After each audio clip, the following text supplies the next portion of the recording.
Hi dreamers, today I want to share with you my end of the month totals where I show you my total dividend and option income. And it's going to be a little bit shocking because this month I had my biggest month ever with well over $35,000 in just 1 month of investment income, which also adds up to my biggest quarter ever as an investor because not counting my capital gains, I made almost $95,000 just in investment income. So are you ready to take a look at what is driving this snowball? Here we go. All right, so let's start out with the dividend income, and we start out with AMAT, where I got $46, and then I got $41 from one of my absolute favorite growth stocks, Avgo, followed by a more speculative play, Beth, which is a crypto's futures play. Maybe something for you to look into. I got a few pennies from Cyber, which is a cybersecurity growth basket and is something I talked about in a new series that I'm doing, which I encourage you to check out as I release over time. I got $13 from CSX, $46 from Cintas, just $1 from Chevron, and $600 from Devo. I got $112 from Duke and $160 from ETHT, which is a leveraged ETH accelerant, something I'm holding in the short term. I got $368 from FDVV and $136 from FTS, and then $320 from this cash holding that I've been leveraging for options. I got $21 from Google and about $1,000 from the Goldman Sachs products of GPIQ and GPIX. I got $17 from IBM and $60 from IDVO, which is a way to diversify internationally. I got just over $370 from IYRI, a real estate play, and just over $800 from JEPQ. I also got $173 from JHG, a long-standing position I've held. And here's a test position I'm starting, JOYT, a new product from JP Morgan. I got $34 from JQUA, a pretty conservative fund, and $15 from Lilly. I got just under $400 from Maine and about $300 from MFC, a Canadian company. I got $4 from Microsoft and $4 from Realty Income, and just over $360 from OMAH, which I did a dedicated video about. Then I got $160 from Public Storage and almost $600 from PTY. I got $11 from Qualcomm and just about $1,300 from QQQI. I got $24 from QTUM, an innovation basket, and just about $370 from QUSA. I got $20 from SCHG, another $500 from Cash Holdings, $6 from SPMO, almost $1,000 from SPYI, $38 from Stag, $6 from VGT, just $1 from VNQ, and $63 from the industrial sector fund, XLI. And that, combined with another around $5,000 of investment income from accounts, gives me that 15,082. So let's take a look at my options approach, which really went into overdrive this month. Well, one of the things I wanted to point out right off the bat is that I've started doing calls, which is something that I laid off for quite a while. And so for the last several months, I've just let my stocks rise and get capital gains. But in the most recent weeks, I've felt the market has gotten a little heavy. So I started leveraging calls after massive run-up days. And then when we've had a dip day, closing out those calls. So that's actually been a nice pad. And one of the places that you can see that I did that a ton is on Oscar. And you can see here I generated over $300 just doing calls on Oscar, letting only one of my lots get assigned and keeping the other one. In terms of my puts, I made over $500 on an Apple put, which was a nice quick return. And I also made quite a bit of money betting on CLS, Credo, and CoreWeave.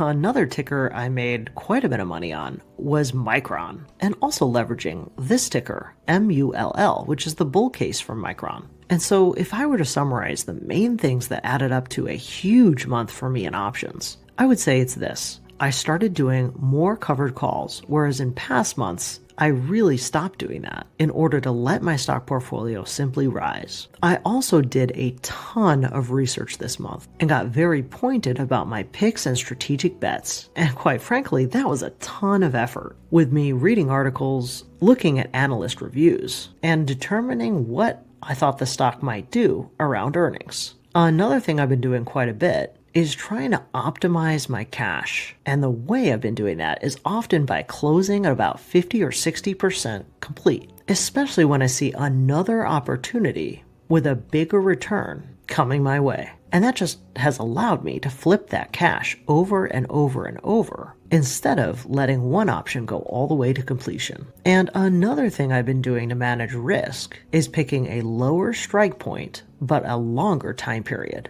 which has allowed me to juice the premiums and cash out early while taking on a little bit lower risk. So those are all the things that I've been doing to really juice my options income for this month with the same capital that I've been using for the past several months. So there you have it. A bunch more research and a lot of active management can really help optimize option income. And my members can attest because they've been watching me do it real time. All right, with all that said, let's take a look at my cumulative income chart, which in my view is the best part of these monthly updates. And so here we are in my cumulative investment income chart. And so adding that $35,896 to the total, you can see that my all-in number, that's options plus interest plus dividends, as of September 2025, is $219,656,000. And that's compared to the $185,000 all in that I had as of September last year. So quite an increase.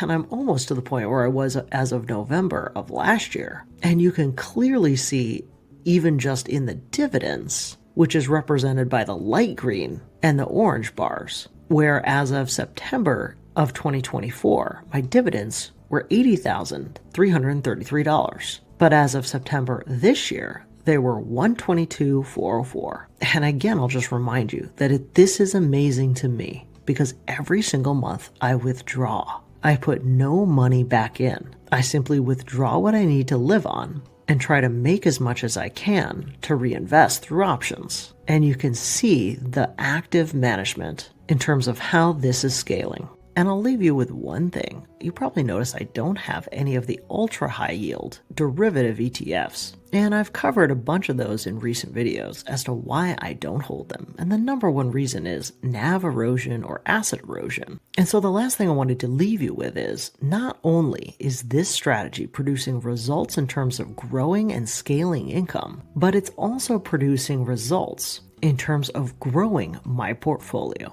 And in fact, the portfolio that I report on surpassed $2 million. And with my extra proceeds, I'm actually starting to do some cherry picking on growth stocks again, which my members have a little bit of an advance notice of, but I'm starting to report those out to you as well in that new Next Gen series. So my dividend investors, I know that we are focused on that guaranteed return, the one that pays our bills every single month that we feel most comfy with. But I encourage you to think about keeping your mind open because there will be some incredible growth opportunities coming our way with all of the tech changes going on. So if I leave anything with you today, I'll leave you with two things. Do I think this market is overvalued right now? Yes. Do I think there's tons more value coming our way in terms of the AI revolution? Yes. And so with those two things, I continue to be cautiously optimistic in the long term as I continue to play defense short term. Let me know what you think and how you're doing in the comments.